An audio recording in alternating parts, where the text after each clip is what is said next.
Hello everyone, Paraskevia, it's Friday and I'm Mr. Smith, and today I'm going to be showing you how to write beautifully the first 5 letters of the Georgian alphabet that we have already studied.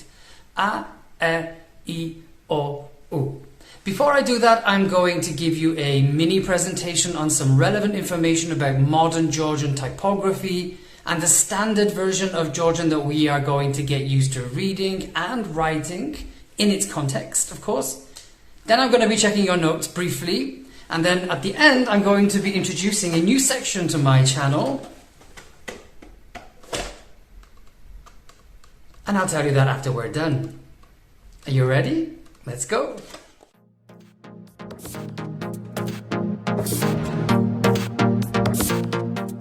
So, let's begin.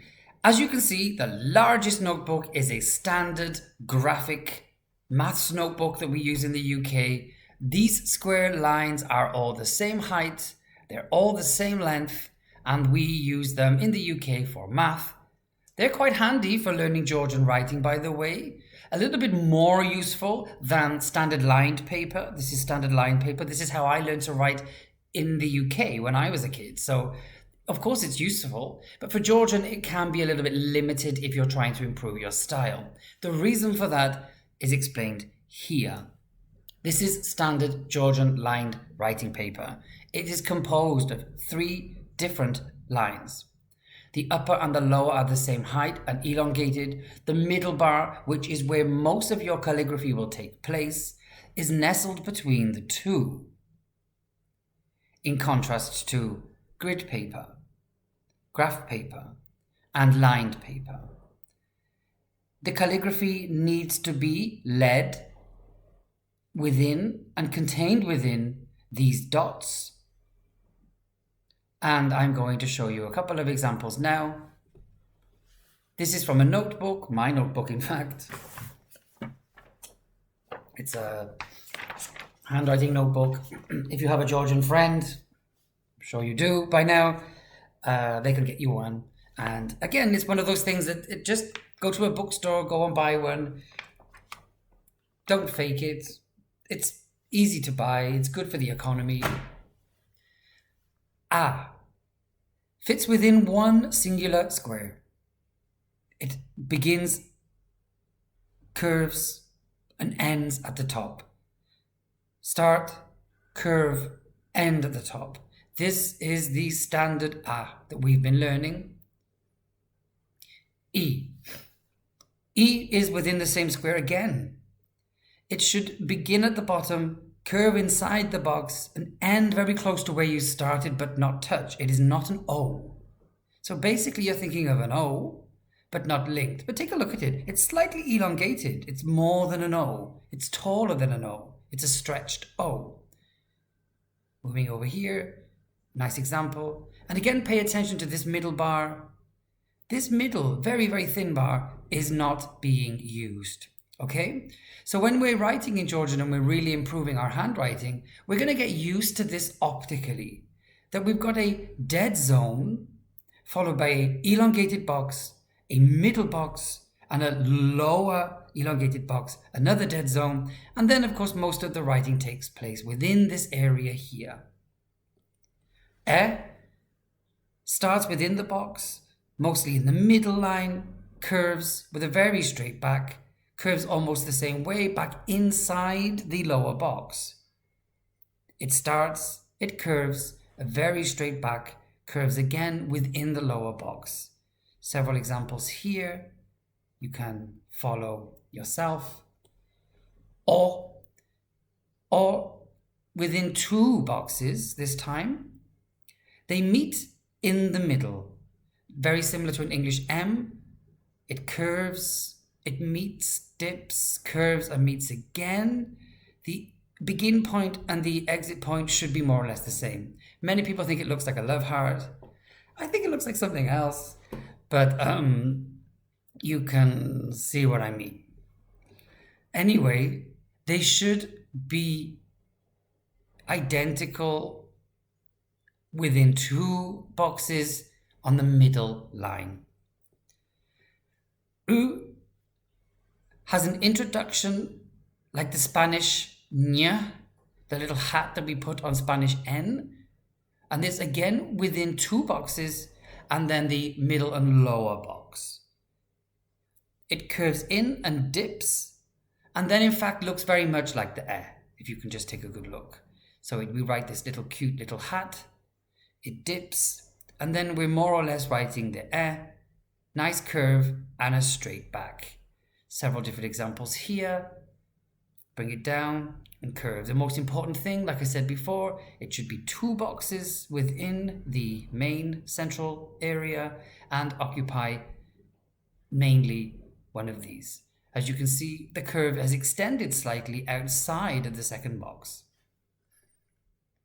Okay. So with that said, how did I do? You know, I decided to write it 3 times as fast as I could, slowed down, and then really lamazi, really beautiful. So we can see here, number 1, this is my A. I'm going to make some edits here so you can see. The entry point did not really hit the right markers for me. It should have been a bit more uniform within the square, so that's a pass. The is a total fail for me. The entry point should have been here. The curve should have gone way inside the box. The back wasn't straight, and the bottom point was also very, very untidy. The E is borderline okay. It's a pass. It should have started here and ended here and brought itself a much more neatly inside the box. My O wasn't contained within 2 boxes, and so I failed it. My U, it's acceptable. It's still wrong. The curve here did not even have a tail, and in our handwriting it should curl more and go inside that box. I've really occupied 2 boxes here in the lower area, and that makes it slightly unattractive. Oosh, no. Ooh. Number 2, more effort was made. Here we can see the entry points looking quite uniform, and that's quite attractive. The A, I managed to succeed. The back is straight. The entry point and the curve could have been a little bit more beautiful. I'm failing that one. It wasn't as beautiful as I wanted it to be. E looks okay. Could have been even more beautiful if I'd simply aligned them more inside the box. I'm going to pass that one, actually. Sometimes I'm too hard on myself. O is quite beautiful, not within the lines. It's, for me, not a pass. But you can see that I've got the start point, the beautiful curve, and then the entry point. But you can see that really this is higher than this one. It makes it look untidy. It's acceptable. The U, again, back into the same territory here. Slightly better. I'm quite proud of the back. Could have dipped further and occupied itself a little bit more within that box. But as a whole, it could be a lot worse. That is a pass. So 3, I decided to make more of an effort. So my A has the right entry points here. They touch at the right place. It curves and ends at the right place. My E enters the first line of the box. It curves quite neatly. Contact point here and here, quite well curved. The back is really straight. Contact point here and here, pretty much successful. Lamazi E. The E, entry point, curve, exit point, quite neat, quite tidy. Lamazi E. Or, well, now that I look at it, it's a pass. But again, perhaps a little bit neater on the meeting point would have been better for me, but I'm not going to complain. And the U, well, lamazi O, lamazi U, small little tail, down into this the second box, curves around, straight back, entry point, exit point, lamazi U. And this is what I want to see on your homework page. Try until you get it. Next, we're going to look at your notes from last class. Here, we just want to double check that we have the word anbani here, anbani, Annie and Bani being the name of letters A and B, owl and mouse, boo and tagui, the 2 animals that we learned.